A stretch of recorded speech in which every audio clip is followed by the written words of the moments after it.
तुम्ही आजारी असताना मला जावतच नाहीये इथून, पण मी आता आईकडे जाईन ना तेव्हा आईला बरीचशी औषधे माहिती आहेत, तर मी तुमच्यासाठी छानसे औषध आणेन. आण हो आण.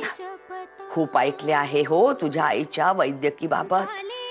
आता पतवंडांची तोंडे पाहायची म्हणजे तब्येत धडधाकट असायला हवी. पुढे आपल्याही कुशीत बाळ येणार असते ना, त्यासाठी असते हो ही सगळी तयारी. घाबरण्यासारखे काही सुद्धा नाही हो.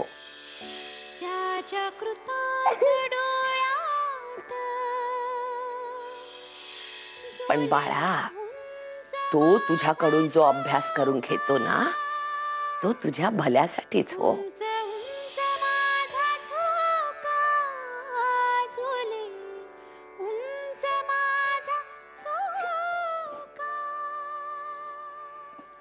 रमे,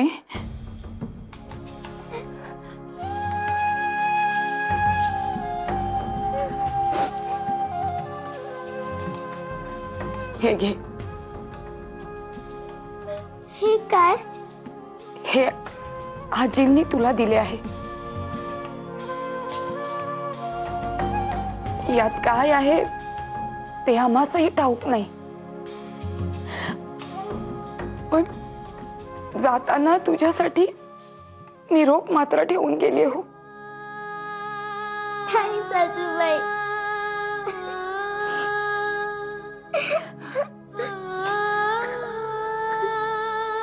म्हणाली, रमेश सांग, ही पेटी आताच उघडून पाहू नकोस. आयुष्यात पुढे कधी खूप एकटेपणा आला,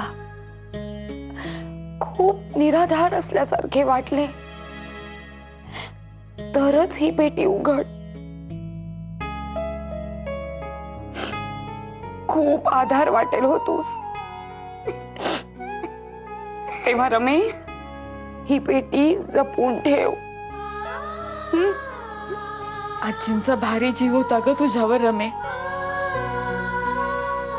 म्हणून तर एवढी महत्वाची गोष्ट तुझ्यासाठी ठेवून गेल्या त्या.